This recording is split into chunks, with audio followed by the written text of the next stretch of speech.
Semangat pagi adik-adik semuanya. Pada kesempatan ini kita akan mempelajari tentang molaritas, molalitas, dan fraksi mol. Mungkin banyak dari adik-adik yang terbalik ya, mengartikan molaritas dan molalitas. Untuk lebih jelasnya kita bahas soal dan pengertian dari molaritas, molalitas, dan fraksi mol. Oke, yang pertama, suatu larutan NaOH mempunyai kadar 40% berat ya. Dan massa jenisnya 1,2. Molaritas larutan ini adalah, jadi yang dimaksud dengan molaritas M besar, ya, jadi molaritas ini dia menyatakan banyaknya mol zat terlarut, oke, di dalam 1 liter larutan. Jadi kalau secara matematika bisa dituliskan molaritas itu sama dengan N per V. Dengan N ini adalah banyaknya mol zat terlarut, ya, dan V ini adalah volume larutan. Ya, jadi N ini satuannya mol dan volume larutan ini satuannya dalam liter atau desimeter kubik ya. Jadi kalau di soal suatu larutan NaOH mempunyai kadar 40% berat. Jadi kita tuliskan dulu 40% berat. 40% ini artinya 40 per 100 ya. Artinya 40 gramnya itu adalah zat terlarutnya, dan 100 ini kita bisa misalkan sebagai massa larutannya ya. Jadi ini artinya 40 gramnya itu adalah zat terlarutnya NaOH. Maka sisanya itu berarti 60 gram. 60 gramnya itu adalah air. Sehingga totalnya ini adalah 100 gram larutan. Dalam molaritas itu menyatakan mol zat terlarut dalam 1 liter larutan. 1 liter ini volume ya. Jadi kalau kita menggunakan rumus massa jenis, rumusnya adalah massa dibagi volume. Jadi kalau kita mau hitung volume larutan, rumusnya adalah massa dibagi massa jenis. Ya, dengan massa larutannya itu adalah 100 gram. Massa jenisnya itu adalah 1,2. Makanya hasilnya adalah 1000 per 12. Ya, satuannya adalah mililiter ya. Kemudian kalau molaritas itu kan dalam 1 liter larutan, kita ubah mililiter ke liter. Jadi dibagi 1000. Ini hasilnya adalah 1 per 12 liter. Oke, kemudian kalau massa zat terlarutnya 40 gram, berapa mol zat terlarutnya? Jadi kalau kita hitung mol itu adalah massa zat terlarut dibagi dengan mR. Massa zat terlarutnya 40 gram. mR dari NaOH kita hitung dulu. Jadi kalau mR dari NaOH, Na massa atom relatifnya 23 ya. Oksigen 16, hidrogen 1. Ini hasilnya adalah 40. Jadi dibagi 40, maka dapat 1 mol ini. Kalau ditanya molaritas, jadi molaritas sama dengan mol per volume. Molnya itu adalah 1 mol, volumenya itu adalah 1 per 12 liter. Maka 1 dibagi 1/12 hasilnya 12 molaritas. Atau kalau kita mau menggunakan cara yang lain, cara cepat ya. Jadi kalau ditanya molaritas, itu boleh rumusnya persentase massa atau berat dikali 10 dikali massa jenis dibagi dengan mR zat terlarutnya. Persentase beratnya itu adalah 40%. Kita tulis 40 aja. Ya, persentasenya nggak usah. Dikali 10 dikali massa jenisnya 1,2 dibagi mR dari NaOH 40. Jadi 40 bagi 40 10 dikali 1,2 hasilnya adalah 12 molaritas. Kita ke contoh soal yang kedua ya. Berapa mili larutan KOH pekat dengan massa jenis 1,4 dan kadar KOH dalam larutannya 40% harus ditambahkan ke dalam air agar diperoleh 1000 mili larutan KOH dengan kadar 1 molaritas. Jadi kita boleh tuliskan dulu berapa mili. Kita misalkan V ya. Jadi V mili larutan KOH dengan massa jenis 1,4 dan persentase beratnya itu adalah 40%.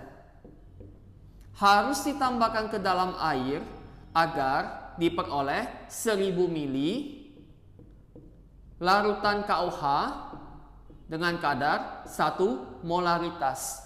Jadi penambahan air ke dalam larutan pekat itu peristiwanya namanya pengenceran. Ya, jadi kita harus mengetahui dulu molaritas dari larutan pekatnya. Jadi kalau menghitung molaritas, rumusnya adalah persentase berat dikali 10 dikali massa jenis dibagi dengan mR dari zat telarutnya. Ya, jadi kalau persentase beratnya itu adalah 40%, kita tuliskan aja 40. Persentasenya nggak usah ya. Dikali 10 dikali massa jenisnya itu 1,4 dibagi mR dari KOH. Jadi kita hitung dulu mR dari KOH.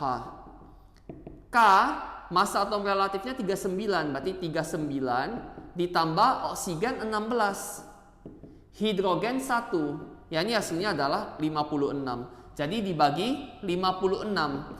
40 dikali 1,4 itu 56, dibagi 56 berarti hasilnya 1, dikali 10 berarti 10 molaritas. Kemudian kalau pengenceran, kita gunakan rumus pengenceran ya. Berarti molaritas sebelum pengenceran dikali volume sebelum pengenceran sama dengan molaritas sesudah pengenceran dikali volume sesudah pengenceran. Jadi molaritas sebelum pengenceran adalah 10 molaritas dikali volume sebelum pengenceran. Jadi V mili ya. Jadi dikali V sama dengan molaritas sesudah pengencerannya itu adalah 1 molaritas dikali volume setelah pengencerannya adalah 1000 ml.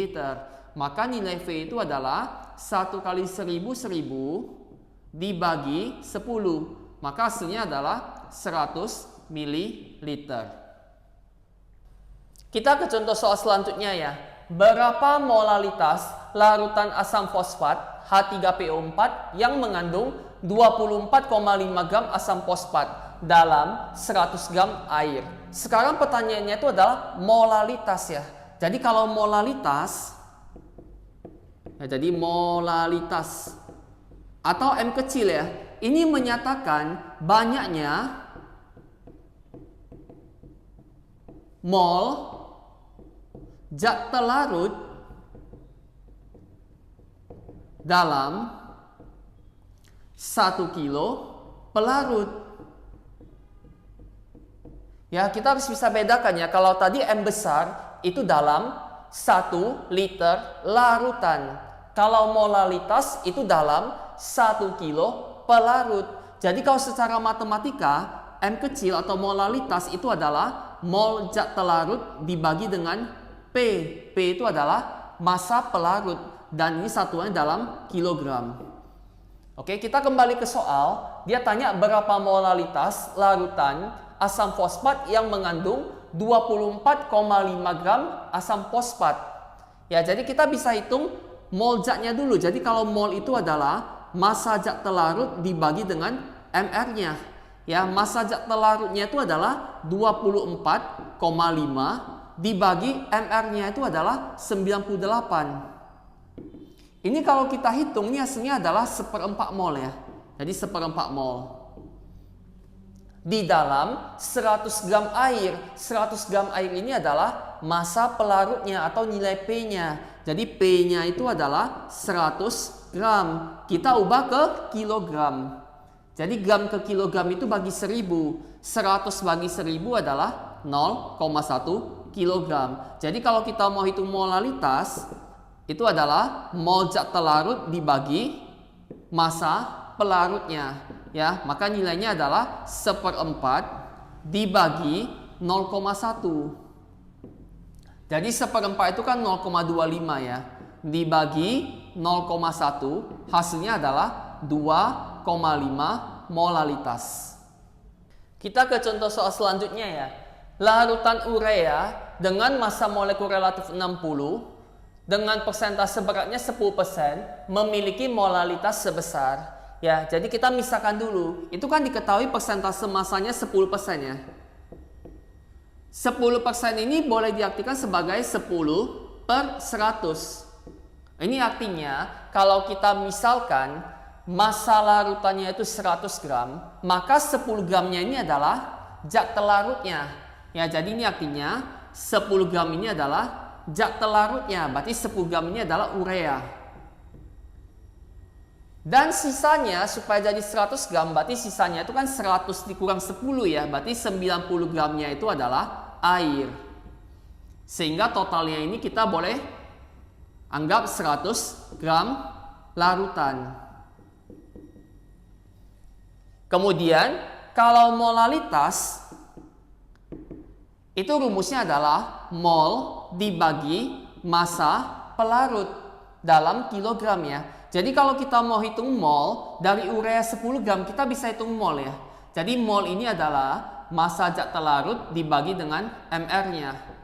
Massa zat telarutnya 10 gram, jadi 10 dibagi mR dari urea 60. Ini hasilnya adalah 1/6 mol. Kemudian 90 gram air ini adalah massa dari pelarutnya. Ya, jadi kalau 90 gram ini sama artinya dengan kita ubah ke kilogram. Berarti 90 dibagi 1000. Ini adalah 9/100 kilogram. Ya, kita tinggal masukkan ke sini. Jadi rumusnya itu adalah mol per massa pelarut. Molnya itu adalah 1/6. Jadi 1/6 dibagi massa pelarutnya adalah 9/100. 9/100. Ini hasilnya adalah 1/6. Kalau dibagi, kita ubah jadi kali. Dan ini kita ubah posisinya ya. 9/100 jadi 100/9. Ini hasilnya adalah 100 dibagi 6 kali 9, 54 ya. Kita sederhanakan bagi 2, atas bawah bagi 2, dapat 50/27 molalitas. Oke, atau kalau dengan cara yang lebih cepatnya, molalitas kita boleh gunakan rumus persentase berat dibagi mR dikali 1000/100 dikurang persentase berat ya. Maka hasilnya adalah B-nya itu adalah 10%. Kita tulis 10 saja. Per mR-nya 60 dikali 1000/100 dikurang 10. Ya, maka hasilnya ini kita sederhanakan dapat 1/6 dikali 1000/100 kurang 10, 90. Oke, ini kita sederhanakan.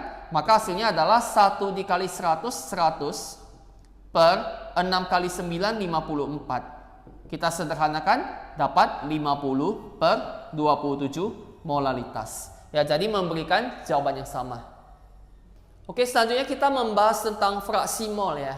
Jadi ada punya yang dimaksud dengan fraksi mol. Fraksi itu berarti bagian mol. Ya, jadi kalau fraksi mol ini biasa disimbolkan dengan X.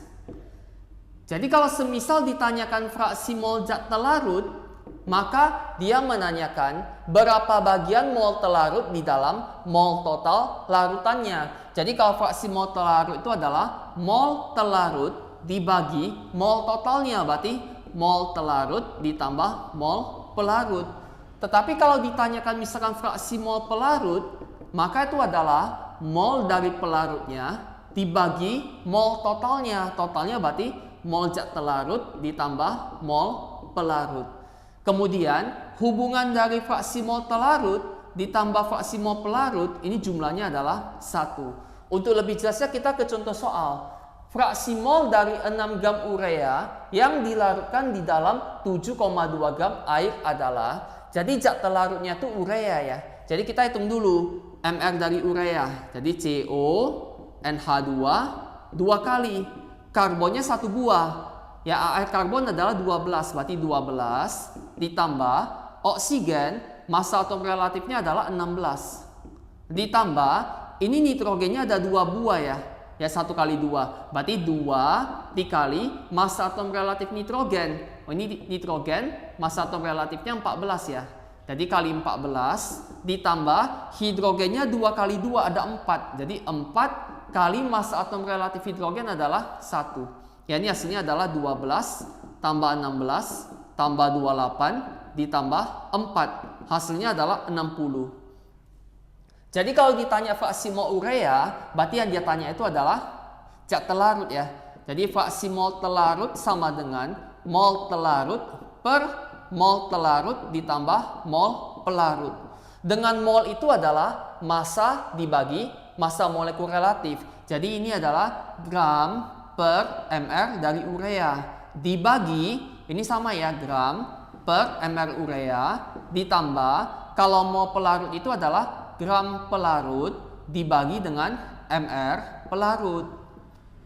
Kita hitung, gram dari zat pelarutnya adalah 6 gram. Jadi 6 dibagi mr dari ureanya 60 per 6 per 60 ditambah, ini gram pelarutnya. Pelarutnya 7,2 gram ya. Jadi 7,2 dibagi massa molekul relatif dari air. Air itu kan H2O ya.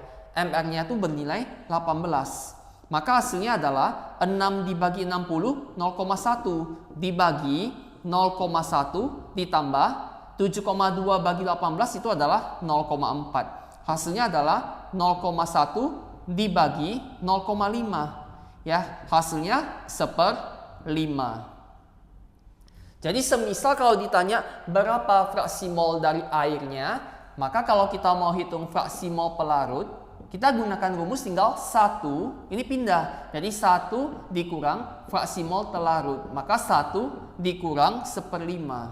Hasilnya adalah 4/5.